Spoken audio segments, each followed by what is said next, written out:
Mary McFadden, thank you very much indeed. What a great way to start off the evening. Now, Alice Mumford is at pains to stress she's here in a personal capacity, but let me tell you, she's also campaign director at Jubilee Scotland, which seeks the cancellation of debt in poor countries. That's just for background.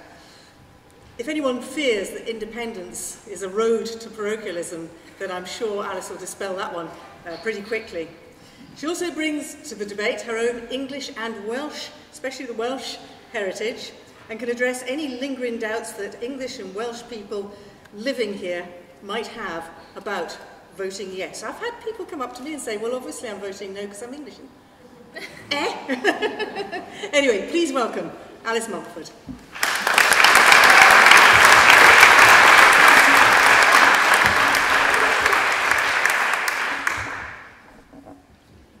Thank you all for having me, and as Mary said, thank you, Sarah, for organising and inviting me. I'm here to talk not completely about the issues, I'm sure they'll come up later in the discussion, but more about my journey to yes, to use a horrible phrase, but quite a useful one. And when I was thinking about this, it did start me thinking about ideas of identity and nationalism and what that means.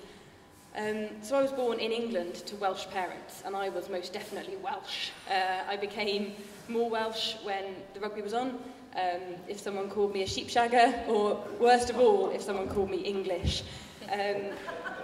So Mary talks about ethnic nationalism and civic nationalism, and my nationalism was well, I suppose joke nationalism. It was based on a storybook idea of Welshness and self-deprecating stories about our oppression at the hands of the English. If I got mocked in school for calling a cooking pot a saucepan, the correct pronunciation, as I'm sure you all know, a Welsh teacher at the school would tell me that the perpetrators would be the first against the wall when the revolution came. And my party trick was saying, Llanfair pwchyn geic o gada Llinderbwch Llansilio go go go. So, thank you.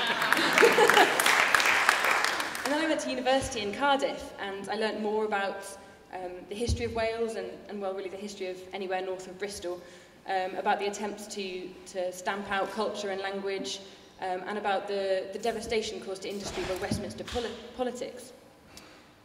But still, certainly in the circles I moved in, the thought of an end to that union was impossible as to really never be talked about. We were British, except during sport, and the discussion was more about if you were from North or South Wales than East or West Britain.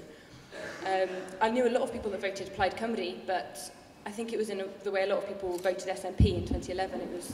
We wanted left-leaning policies, and we were willing to put up with the pipe dream of independence to get them. I think that's certainly where a lot of people I know that voted SNP felt.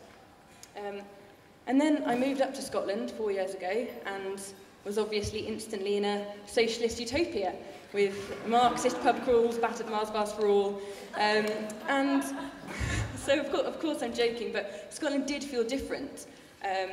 I certainly don't hold the idea that we're more inherently socialist up here, any more than I believe if you cut me open, coal dust and music will stream out. But Scotland is on a divergent path politically from England. And I think that's a sign of effective devolution.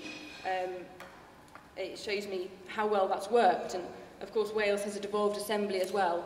But I was only there in university, where I was shielded from any politics that didn't involve fancy dress and novelty songs. But even after moving up here, I wasn't convinced about Scottish independence. I hadn't even thought about it really until the referendum was announced. I was firmly in the third question camp, and until even probably a few months ago, I might have been convinced by a firm offer of devolved powers in the case of a no vote. But now, though, I know I'll be voting yes on the 18th, and I'll be encouraging everyone I know to do the same. I used to react vehemently if someone called me English. Last month, a comedian at the Fringe asked if there were any Scots in the audience, and I gladly whooped. But now I'm happy to be described as English, as Welsh, as Scottish, as European. I'm British, and I will remain so after independence, and I'll be voting yes for the benefit of, I hope, everyone in these aisles. Scotland making a historic break with the UK will send shockwaves. I don't think it will change the world with the signing of a declaration or creation of a constitution, but it will send a message that tradition can be challenged, bold steps can be made, and change can be achieved. I believe that in an independent Scotland, we have the chance to close the growing gap between rich and poor.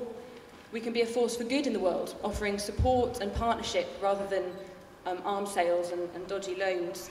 We can take decisive action on climate change, have a progressive tax system, welcome immigrants, and have policies that reflect the needs and aspirations of people in Scotland. And I think, as Mary said, having that north of the border can be a huge inspiration for people in England and Wales who are pushing for change, for an end to austerity, for an end to the status quo of tired politics. Scotland's used devolution to show what can be achieved when the will of a government is aligned with the will of a people, and when a small nation is given the chance to do things innovatively. And yes, being part of the UK has helped with that. We've been given the opportunity to try things out and try again if they go wrong. But now the time is right to take off the training wheels. I support independence mainly because I believe government should be close to the people they govern. Governments need to be held accountable, and that's much easier when you're accountable to 5 million people rather than 60 million. I work for the charity sector, as was mentioned, and a lot of my colleagues are pro-independence, and I think the majority of my colleagues. And that is the rational choice, really, for anyone that's had to work with Westminster and with Holyrood. And it's not because necessarily the personalities or politics involved, although that helps, but it's simply that in Holyrood it doesn't pay MSPs to ignore their constituents and groups. They just can't get away with it. You might see them down the street, certainly in Edinburgh. So that for me is the main motivation. But I think there's another reason why people in the third sector support a yes vote. To work on issues of international development, climate change, welfare, you have to be both an optimist and a realist. You have to believe that things can change, but you have to be realistic to be effective. And I think a yes vote sums that up really well. We're optimistic that we can shape a better world, but we're realistic that that is not going to happen as part of the UK anytime soon. So it's brilliant to have the support of the Green Party of England and Wales, and from others across the UK. I'm sure you've all seen different memes and images popping up over social media about different people that are now coming out in support in England and Wales of a yes vote. So I want to thank Natalie particularly for being here, speaking, I hope, to yeses, nos and undecideds, and challenging the idea that Scottish independence will be a disaster for everyone else. I think if I was still an undecided, that would be my main concern, that we'd be shafting the rest of the UK. It can be really hard, as lots of us in the room know, campaigning for a momentous change, even when we feel the momentum is with us. It can be hard to keep the faith and keep your head held high in the face of naysayers. And non-Scottish support convinces us that, no, we're not being selfish, we're not doing it for the wrong reasons, we're not abandoning the rest of the UK by wanting self-determination. And yes, we can win. I don't just mean win the vote, I mean we can win the chance to shape our society and the chance to win a better world. So that's why I'll be voting yes. Thanks.